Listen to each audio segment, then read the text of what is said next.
بسم اللہ الرحمن الرحیم۔ محترم ناظرین کرام، السلام علیکم ورحمۃ اللہ وبرکاتہ۔ امتحانات قریب ہیں، اس لیے ہم ہدایت النحو کے سوالات اور جوابات پڑھ رہے ہیں۔ آج ہم یہاں سے پڑھیں گے سوال: اسماء ستہ مکبرہ موحدہ کس کی طرف مضاف ہوتے ہیں؟ جواب میں انہوں نے لکھا ہے کہ یہ غیر یا متکلم کی طرف مضاف ہوتے ہیں۔ حالانکہ یہ سوال اور جواب دونوں درست نہیں ہے، اس لیے کہ اسماء ستہ مکبرہ موحدہ یہ صرف یا متکلم کے علاوہ کی طرف مضاف نہیں ہوتے، بلکہ یا متکلم کی طرف بھی مضاف ہوتے ہیں۔ مضاف ہونا الگ بات ہے، اور جو اعراب بیان کیا جاتا ہے اس اعراب کا آنا الگ بات ہے۔ اصل بات یہ ہے کہ اسماء ستہ مکبرہ موحدہ جو ہیں، ان کا اعراب واو، الف اور یا کے ساتھ اس وقت آئے گا جبکہ یہ غیر یا متکلم کی طرف مضاف ہوں۔ ٹھیک ہے، اس میں کئی شرائط ہیں۔ نہیں، پہلی شرط تو ہے مکبرہ ہوں۔ یہ جو 6 اسماء ہیں، ابن، اخن، حمن، حنون، فمن، ذو، یہ 6 اسماء ستہ کہلاتے ہیں۔ ان کے ساتھ ایک لفظ لگایا جاتا ہے مکبرہ، یعنی مصغرہ نہ ہو، ان کی تصغیر نہ بنائی گئی ہو۔ دوسرا موحدہ، یعنی واحد ہوں، تثنیہ یا جمع نہ ہو، اور پھر یا متکلم کے علاوہ کی طرف مضاف ہوں، یا متکلم کی طرف مضاف نہ ہوں۔ جب یہ 3 شرطیں پائی جائیں گی تو پھر اس کا اعراب جو بیان کیا جاتا ہے کہ حالت رفعی واو سے، حالت نصبی الف سے، حالت جری یا سے آئے گی۔ یعنی یہ اعراب آنے کے لیے شرط ہے کہ یہ یا متکلم کے علاوہ کی طرف مضاف ہوں۔ اگر یا متکلم کی طرف مضاف ہوں گے تو پھر یہ اعراب نہیں آئے گا، دوسرا اعراب آئے گا۔ بات سمجھ میں آ گئی ہوگی امید ہے۔ مکبرہ ہونا پہلی شرط، موحدہ ہونا دوسری شرط، اور مضاف الی غیر یا المتکلم ہونا یہ تیسری شرط ہے۔ خیر، آگے دیکھیے سوال: ان کا اعراب بیان کریں۔ یعنی اسماء ستہ مکبرہ جو مکبرہ ہوں، موحدہ ہوں اور مضاف الی غیر یا المتکلم ہوں، ان کا اعراب کیا ہوتا ہے؟ ان کے حالت رفعی واو سے، حالت نصبی الف سے اور حالت جری یا سے آتی ہے، جیسے جاء ابوہ اور رأیت اباہ، مررت بأبیہ۔ ٹھیک ہے۔ سوال: تثنیہ اور ان کے ملحقات جیسے کلا، کلتا، اثنانی، اثنتانی، یہ ان کو تثنیہ کے ملحقات کیوں کہتے ہیں؟ کیونکہ یہ تثنیہ نہیں ہے۔ تثنیہ کون ہوتا ہے؟ جس کے واحد کے آخر میں الف نون لگا کے بناتے ہیں۔ تو یہ ایسے ہی دو کے معنی کے لیے استعمال ہوتے ہیں، ایسا نہیں کہ ان کا کوئی واحد ہے۔ جب واحد نہیں ہے تو ان کو تثنیہ نہیں کہیں گے، تثنیہ کے ملحقات کہیں گے۔ تثنیہ اور ان کے ملحقات کا اعراب بیان کریں۔ ان کا اعراب کیا ہوتا ہے؟ اس کی حالت رفعی الف سے، حالت نصبی اور جری یا ما قبل مفتوح سے آتی ہے۔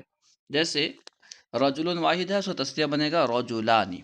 تو اب اگر ہم یہاں پہ فاعل لائیں تو ہوگا جاء رجلانی، کیونکہ رجلانی حالت رفعی میں ہے، فاعل بن رہا ہے تو رجلانی۔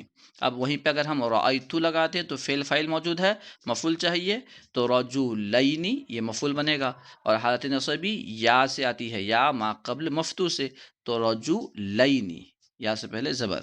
اسی طرح اگر حالت جر یعنی اگر حرف جر داخل کر دیں، مررتو بی رجلینی، یعنی حالت رفعی الف سے اور حالت نصبی اور جری یا ما قبل مفتوح سے آتی ہے تثنیہ اور اس کے ملحقات کا۔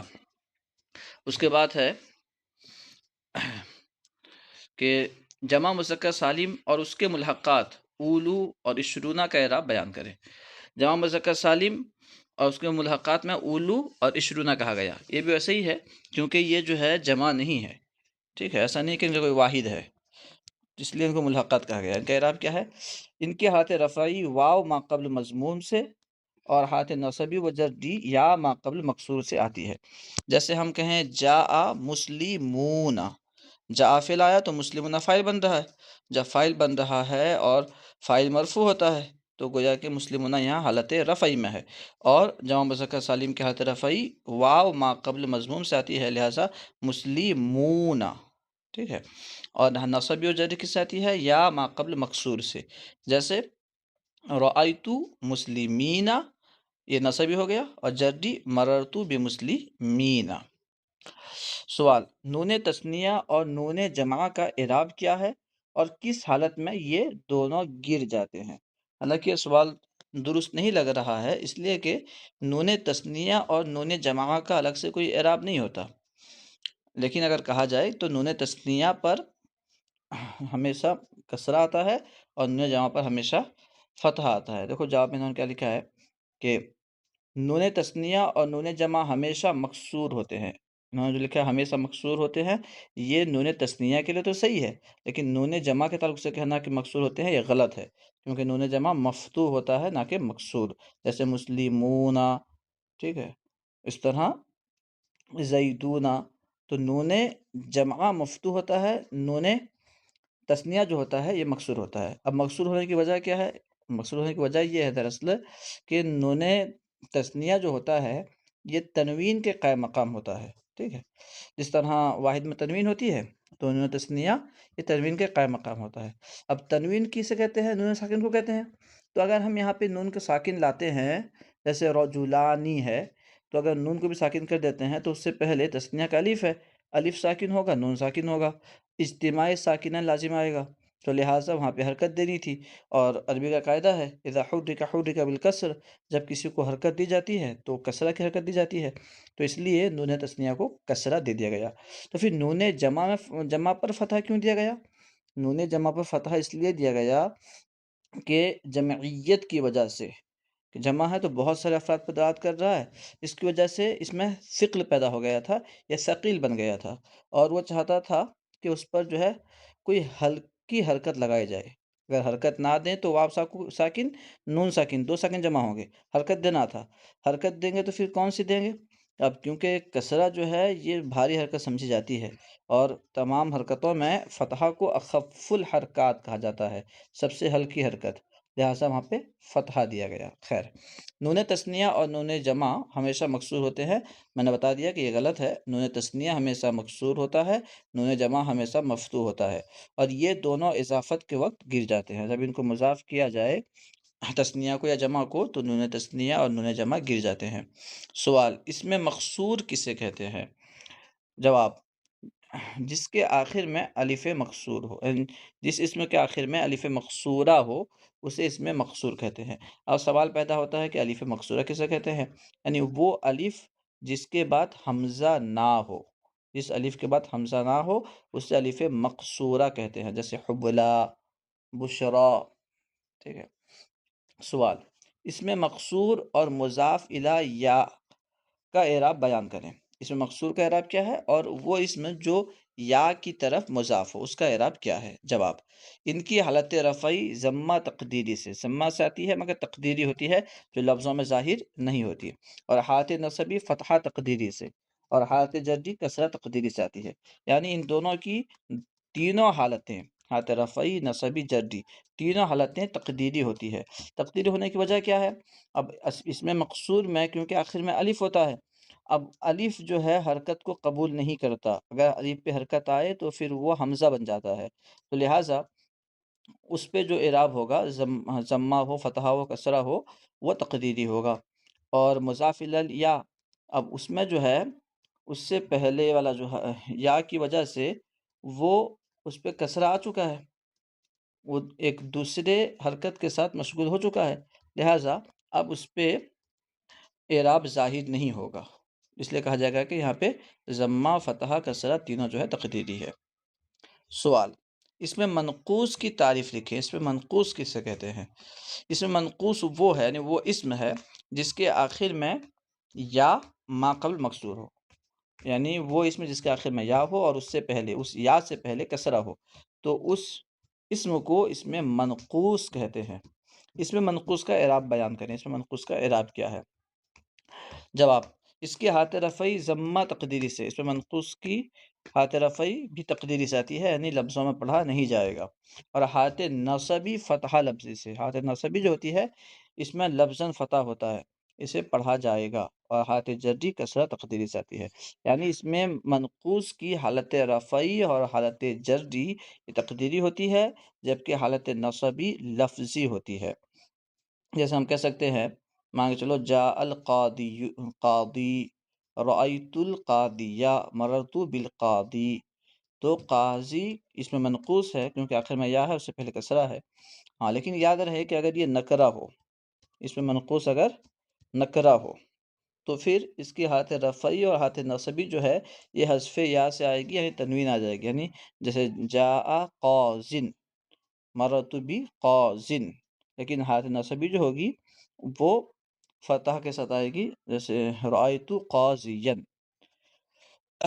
یہ جو اعراب بیان کیا جاتا ہے یہ اس وقت ہے جبکہ الف لام کے ساتھ ہو. سوال، جمع مذکر سالم، یعنی وہ جمع مذکر سالم جو یا متکلم کی طرف مضاف ہو، اس کا اعراب بیان کریں. جواب، اس کی حالت رفعی واو تقدیری سے، حالت نصبی و جری یا لفظی سے آتی ہے. حالت رفعی واو تقدیری سے کیونکہ واو وہاں پہ ہوتا نہیں ہے. جیسے مسلمیہ، اگر مثال آ رہا ہے جاء مسلمیہ، رأیت مسلمیہ، مررت بمسلمیہ، تینوں حالتوں میں مسلمیہ ہوگا. ٹھیک ہے، لیکن حالت رفعی میں کیونکہ واو نہیں ہے تو اس لیے کہیں گے تقدیری ہے. مسلمیہ کی اصل کیا ہے؟ مسلمیہ کی اصل مسلمو یا ہے. اصل میں تھا مسلمونا یا مذکر سالم اور پھر یا لگا تو اضافت کی وجہ سے نون گرا تو ہو گیا مسلمو یا. اب پھر واو اور یا ایک ساتھ جمع ہو گئے. اب اس کو جو قاعدہ بیان کر رہے ہیں دیکھیے، واو اور یا جمع ہوئے اور ان میں پہلا واو ساکن ہے تو واو کو یا سے بدل دیا، ان نصب الصرف کا قاعدہ ہے. پھر یا کا یا میں ادغام کر دیا کیونکہ ہم جن حروف جمع ہو گئے، اور ضمہ کو کسرہ سے بدلا کیونکہ دو یا ہے، یا ما قبل کو کسرہ چاہتی ہے تو ضمہ کو کسرہ سے بدلا تو مسلمی یا ہو گیا، مسلمی یا. سوال، اس میں معرب کی کتنی قسمیں ہیں؟ نام کے ساتھ لکھے. اس میں معرب کی الگ الگ اعتبار سے قسمیں بنتی ہے، یعنی آخر میں کسرہ اور تنوین آنے نہ آنے کے اعتبار سے کتنی قسمیں ہیں. تو اس اعتبار سے اس میں معرب کی دو قسمیں ہیں، نمبر ایک منصرف، نمبر دو غیر منصرف.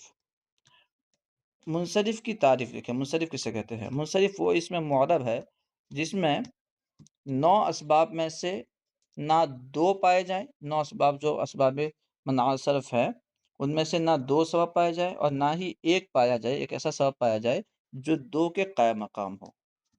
ٹھیک ہے، ایسا اسم معرب جس میں اسباب منع صرف کے 9 اسباب میں سے نہ 2 سبب پائے جائیں، نہ کوئی ایک سبب پایا جائے جو 2 سبب کے قائم مقام ہو. یہ ہوگی اس کی تعریف. اب اس کو آسان انداز میں یوں کہہ سکتے ہیں کہ وہ اسم معرب جس کے آخر میں تنوین اور کسرہ وغیرہ سب آتے ہیں اسے اس میں منصرف کہتے ہیں، یعنی حکم کے ذریعے تعریف بھی کر سکتے ہیں. منصرف کا حکم بیان کریں. اس کا حکم یہ ہے کہ اس پر تنوین تینوں حرکات تنوین کے ساتھ داخل ہوتی ہیں. منصرف پر تینوں حرکات رفع نصب جر یہ تینوں تنوین کے ساتھ آ سکتی ہیں. آگے ہے کہ غیر منصرف کی تعریف اور حکم بیان کریں. غیر منصرف وہ اس میں معرب ہے جس میں 9 اسباب میں سے 2 پائے جائیں، 2 سبب پائے جائیں یا ایک پایا جائے جو 2 کے قائم مقام ہو. یعنی 9 اسباب مناصب میں سے 2 سبب پائے جائے یا کوئی ایک ایسا سبب پایا جائے جو 2 سبب کے قائم مقام ہے. اس کا حکم یہ ہے کہ اس پر کسرہ اور تنوین داخل نہیں ہوتے. جر کی جگہ ہمیشہ فتحہ آتا ہے. کسرہ تنوین کیوں نہیں داخل ہوتے؟ کیونکہ یہ جو اسم ہوتا ہے غیر منصرف یہ اب فعل کے مشابہ ہو جاتا ہے. فعل جس طرح فعل میں 2 فرعیت پائی جاتی ہے، اسی طرح جب اس میں 2 سبب پائے جاتے ہیں اس اسم میں تو اس میں بھی 2 فرعیت پائی جاتی ہے، یعنی یہ فعل کے مشابہ ہو جاتا ہے. فعل تو ہوتا نہیں ہے لیکن فعل کی طرح ہو جاتا ہے. اب کیونکہ فعل پہ جو ہے کسرہ نہیں آتا تو لہٰذا غیر منصرف پر بھی کسرہ نہیں آئے گا. فعل پر تنوین نہیں آتی تو اس پہ بھی تنوین نہیں آئے گی. غیر منصرف کے 9 اسباب کے نام لکھیں. اب دیکھیے غیر منصرف کے 9 اسباب کیا کیا ہیں. غیر منصرف کے 9 اسباب درج ذیل ہیں، یہ ہیں: عدل، وصف، تانیث، معرفہ، عجمہ، جمع، ترکیب، الف نون زائدتان، وزن فعل. اگر دیکھیں ان میں سے ہر ایک جو ہے فرع ہے، تو جب ان میں سے کوئی 2 سبب پائے جاتے ہیں تو گویا کہ 2 فرع پائے جاتے ہیں اسم میں. اور فعل میں کیونکہ 2 فرع پائے جاتے ہیں یعنی فعل مصدر سے بنتا ہے تو اس اعتبار سے فعل فرع ہوا، اور فعل محتاج ہوتا ہے فاعل کا تو اس اعتبار سے جو فعل محتاج ہے لہٰذا یہ محتاج ہے تو فرع ہوا.